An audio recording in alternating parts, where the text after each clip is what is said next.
Hello students, today we are continuing with biology class 11th chapter number 3 Kingdom Plantae.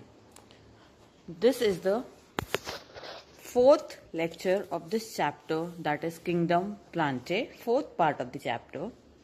Already we have studied in our last 3 lectures about the Kingdom Plantae. We have studied that Kingdom Plantae is divided into two groups, that is cryptogams and phanerogams. Cryptogams are divided into thallophyta, bryophyta and pteridophyta. In our last 3 lectures we have studied about each division in detail, thallophyta, bryophyta and pteridophyta. Today we are going to start with phanerogams, that is flower and seed bearing plants. Phanerogams means flower and seed bearing plants. This phanerogams is divided into two divisions, that is gymnosperms and angiosperms. Today we are going to study about gymnosperms. Okay, and angiosperm is deleted for this academic year from your syllabus. So we will study gymnosperms. Okay, let us start with gymnosperms. Gymnosperms,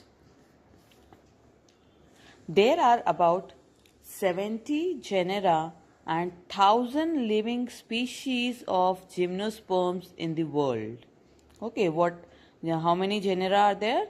There are about 70 genera and 1,000 species of living species of gymnosperms in the world.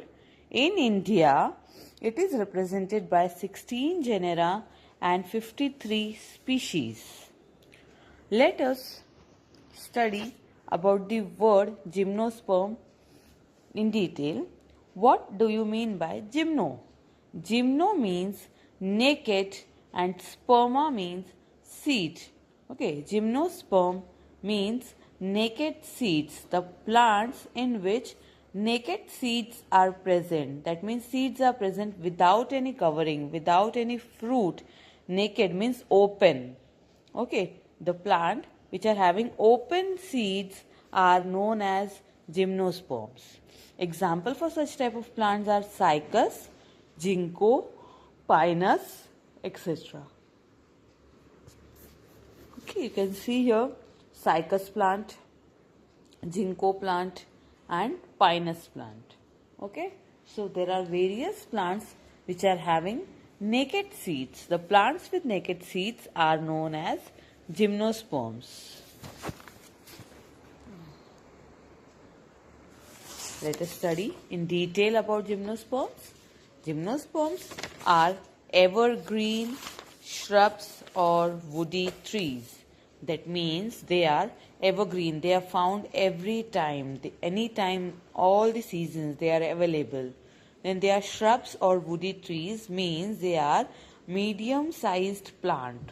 They are not very small, they are not very big like trees and not very small like herbs. They are shrubs, that means medium-sized. Okay, medium-sized plants, and they are also in the form of woody trees. Medium size, you can see here, this is a medium-sized plant, medium-sized tree. Okay, so they are not very small, not very big like trees, but they are having a medium size. Okay, in this, as I have told you, naked seeds are there. Okay, so the seeds are not covered by fruit. Naked seeds means they are not covered by fruit, and they are found to be the primitive group of flowering plants. Okay, they are the primitive, they are the first plants to produce some flowers. Okay, flowering plant, primitive flowering plant, first plant to produce flowers. Then they are having vascular system. Okay, they are having well developed vascular system, in which the vascular plants are having xylem with tracheids and phloem with sieve cells. That means all the xylem parts and all the phloem parts are not present. In xylem only tracheids are there, and in phloem only sieve cells are present. Okay, the plant body is sporophytic. Okay, sporophytic, that means it bears spores, microsporophyll, megasporophyll. Okay, and it is differentiated into root, stem, and leaf. That means true root, true stem, and true leaves are present here in the gymnosperms, and plant body is divided into those three parts. Okay, now let us study in detail about the plant body of gymnosperm. Plant body is sporophytic, as I have told you. It is differentiated into root, stem, and leaves. Let us study about the roots. Roots is taproot system. The root system in the gymnosperm is taproot system. In some roots form symbiotic association with the other life forms. That means they are present in association with the other plants. Specialized corallite roots of cycas shows association with nitrogen fixing blue-green algae, and pinus shows association with endophytic fungi called mycorrhizae. Okay, I repeat, roots are having taproot type of system. Taproot system of roots are present, and specialized corallite roots of cycas shows association with nitrogen fixing blue-green algae, and pinus shows association with endophytic fungi called mycorrhizae. Okay, stem. The gymnospermic stem is mostly erect, that means straight, aerial, that means they are above the ground, solid, and cylindrical.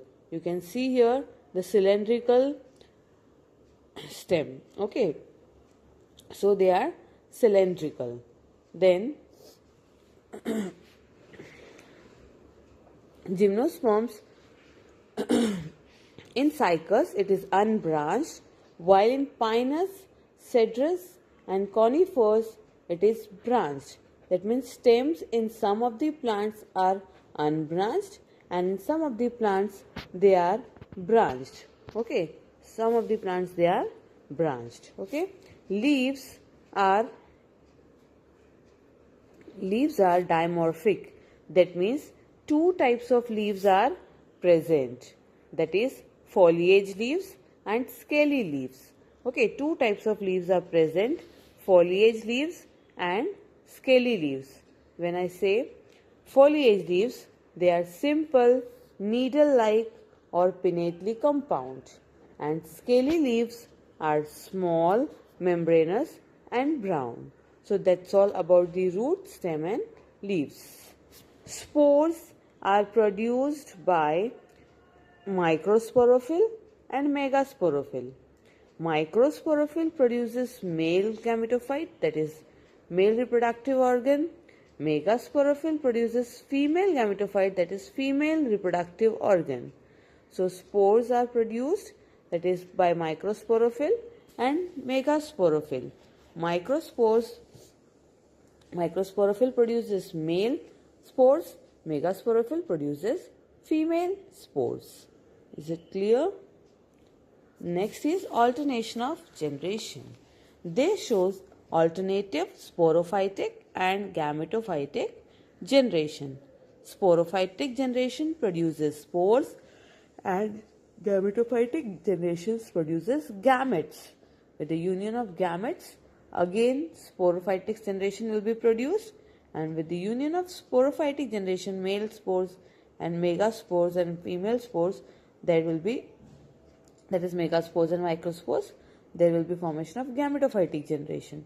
So alternate gametophytic generation and sporophytic generation will be produced in gymnosperms. Okay. Coming on to the economic importance of gymnosperms. Gymnosperms are very much used as an ornamental plant. Example, there are many plants that are used as an ornamental plants. Ornamental plant means they are used for decorative purposes. Gymnosperms are used for decoration.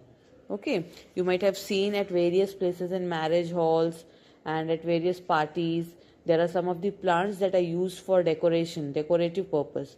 So those plants are known as ornamental plants, and gymnosperms are having the majority use of as ornamental plants.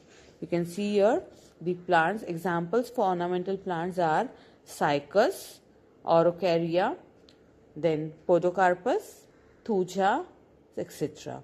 Such plants are all used as ornamental plants. Apart from being used as an ornamental plant, gymnosperms are used in various fields at various places.